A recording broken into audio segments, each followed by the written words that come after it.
Bismillahirrahmanirrahim. Assalamualaikum warahmatullahi wabarakatuh.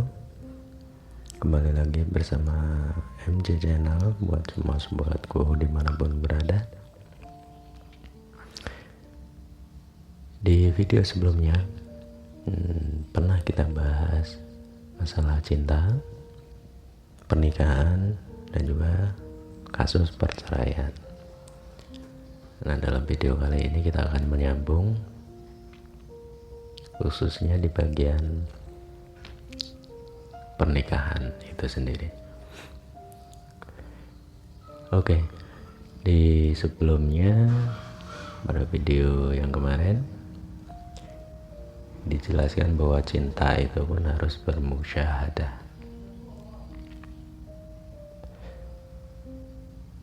Itulah titik temu antara kasih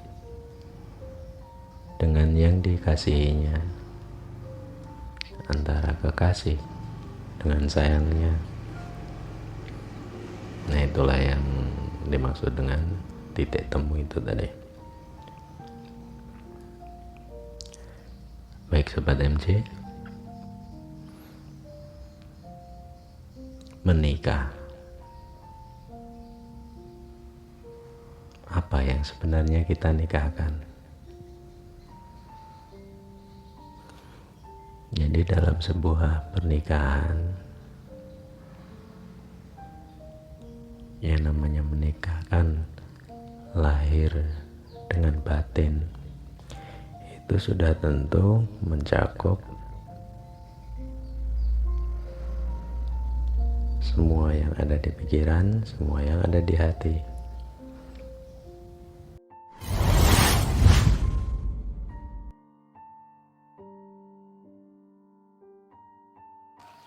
Menikah juga mempertemukan dua keluarga besar, memusyahadahkan kekeluargaan, menyempurnakan tali silaturahim.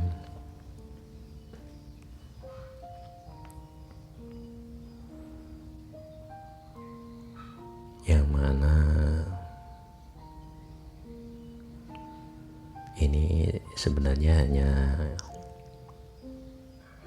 jatuh pada adat ya, yang artinya itu dari sejarah histori perjalanan hidup mempelai A dengan mempelai B bertemu pada sebuah mahligai yang terindah tentunya dalam sebuah acara pernikahan tadi.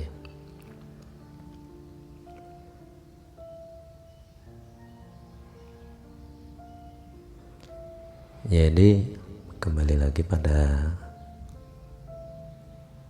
inti yang sebenarnya dari pernikahan adalah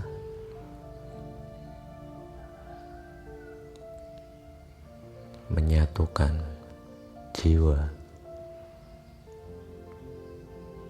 dan mempertemukan raga dalam satu keadaan atau satu istana ataupun satu visi misi hidup yang selaras, serasi, seimbang, searah satu tujuan, yaitu menyempurnakan agama, menyempurnakan hidup. Baik sobat MJ dimanapun berada, saya rasa di tiap-tiap daerah, di tiap-tiap suku, Jawa, Batak, Bugis, Dayak, dan lain-lain sebagainya, saya rasa kurang lebih kalau menikahkan anak seorang cewek misalnya, itu alangkah baiknya ataupun disarankan. Kenapa dibuatkan rumah sendiri? Mungkin di sebelah, di belakang, atau masih satu pekarangan atau satu halaman dengan rumah yang dahulu. Kalau dalam istilah Jawa mungkin bodro, dibadrakne. Nah, itu mengapa demikian? Karena ya untuk menyempurnakan apa yang dinamakan rumah tangga baru itu tadi, menempuh hidup baru. Nah, pada titik inilah kebanyakan dari kita itu belum menyadari sampai jauh ke sana tentang makna itu. Jadi yang kebanyakannya mertua masih campur tangan,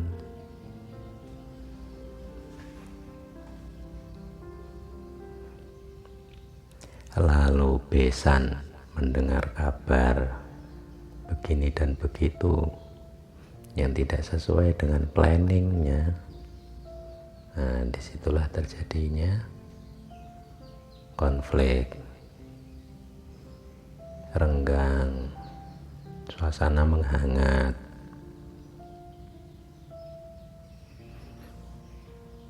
Bahkan ada 1-2 di antaranya itu berakhir dengan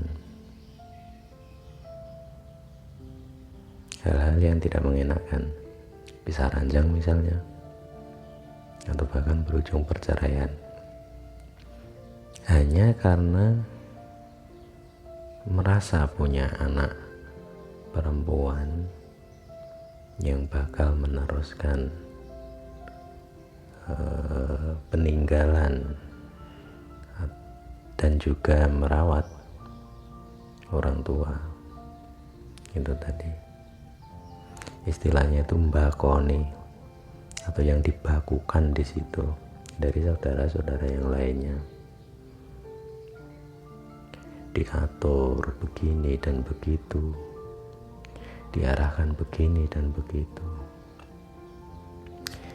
Itu loh suamimu itu, boleh diomongin, dikasih tahu begini. Awalnya memang kayak gitu.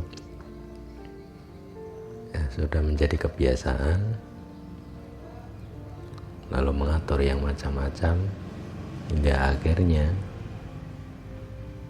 menguliti, atau istilahnya itu makna daripada rumah tangga baru itu tadi memudar. Yang seharusnya dididik, dibina, dibangun dari nol, akhirnya tercampuri hal-hal yang demikian. Loh, apakah hal ini benar? Lalu dasarnya apa?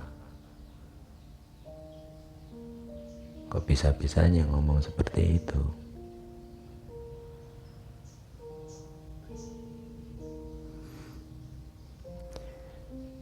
Memang saya tidak memakai dasar, tidak memakai dalil, juga tidak memakai standar pada umumnya. Karena keterbatasan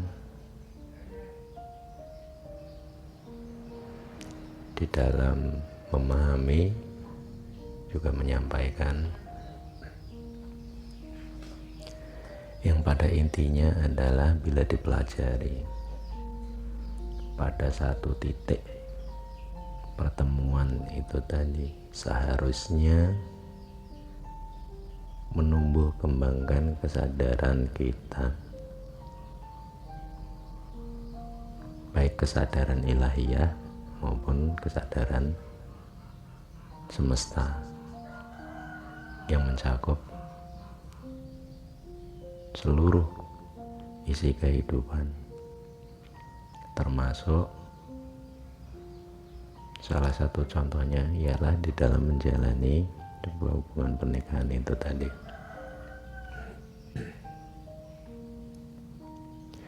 Baik sobat MJ ku dimanapun berada,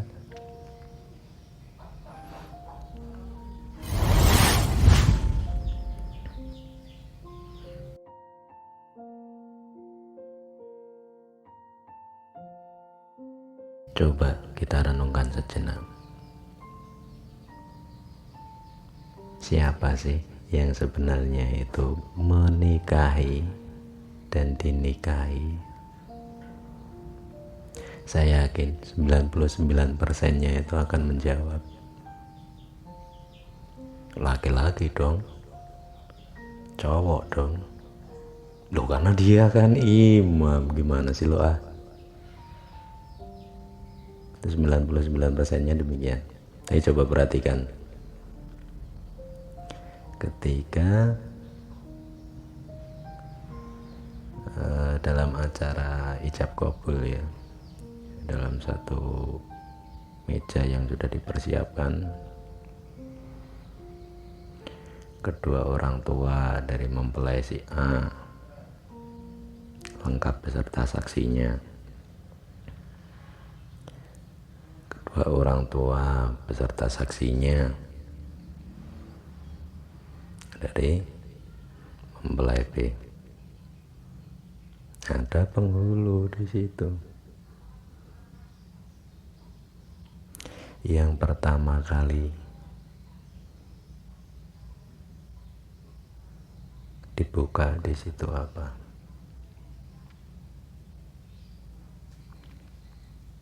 Ya mungkin untuk sekedar les privat, sekedar masukan dan saran,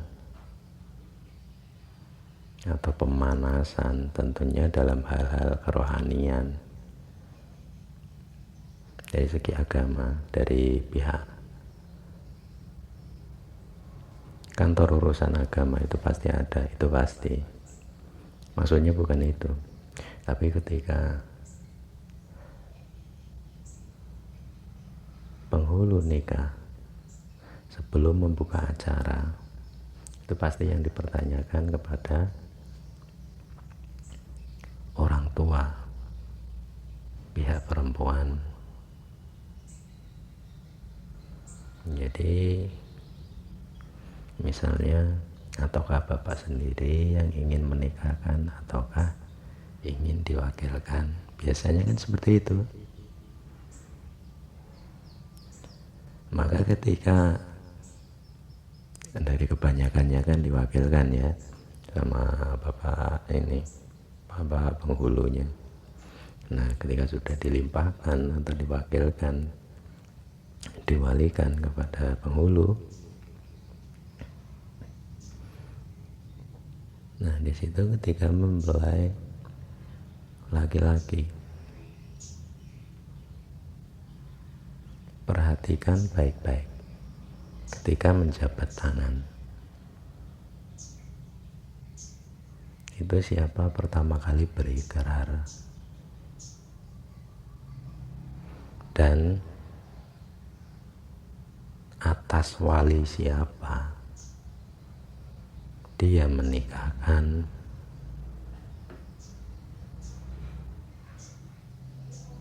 Kalau paham di sini, mungkin jawabannya 99% tadi itu mentah, berbanding terbalik. Padahal yang sebenarnya ya itulah tadi, menikah itu artinya itu menyerahkan segenap jiwa dan raga dengan penuh amanah dan tanggung jawab, percaya sepenuhnya kepada yang dinikahi.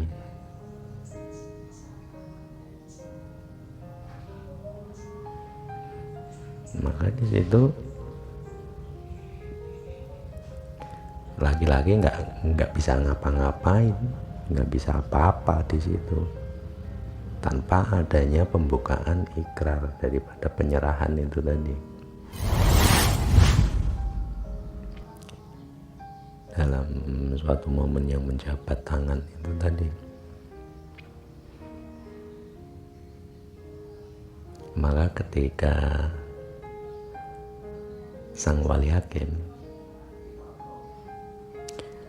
itu tadi membuka ikrar dari bab pertama, dari awal kalimat menjelaskan bahwa saya ini walinya dari si ini binti ini, kalau di dalam Islam ya,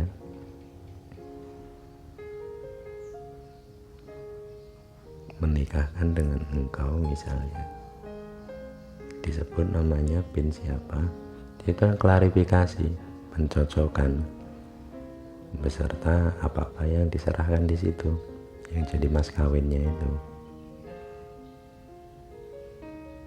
Nah, di akhir kalimat itu mengapa ada rahasianya di situ, harus satu tarikan nafas.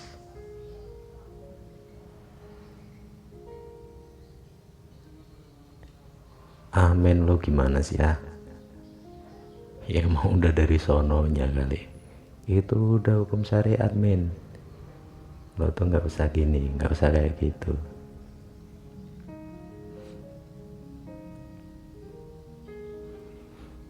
Yang ingin kita buka di sini adalah bukan perdebatan, tapi perenungan sama-sama. Jadi mengapa satu tarikan nafas? Di situ pun menunjukkan bahwasanya itu arti langgeng, arti keabadian itu tadi.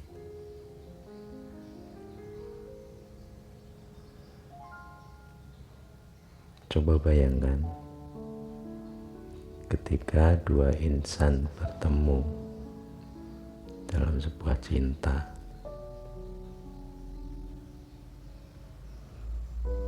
yang tentunya sudah dibahas di atas tadi ya, disempurnakan dengan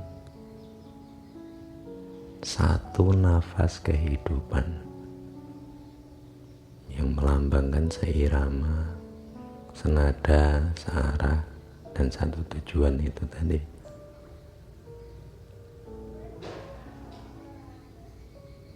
Sehidup, semati, belahan jiwa, sigarane nyowo, itu memang tidak sembarangan, dan itu luar biasa sekali bagi orang-orang yang mau memahaminya di situ, mendalaminya di situ, dikaji, dihayati. Baik, saya rasa cukup sekian buat semua sobat MJ ku dimanapun berada. Kiranya hanya itu dalam video sesi kali ini, masih membahas tentang pernikahan, dan masih banyak episode yang lain tentunya kita akan sambung masih dalam bab pernikahan dan rumah tangga. Ya insya Allah mudahan masih ada waktu untuk kita bertemu kembali. Jangan lupa like, subscribe, dan share video ini, juga komentarnya di bawah untuk pembahasan mengenai hal ini. Dan terima kasih. Salah hilaf mohon maaf. Assalamualaikum warahmatullahi wabarakatuh. See you next time. Bye bye.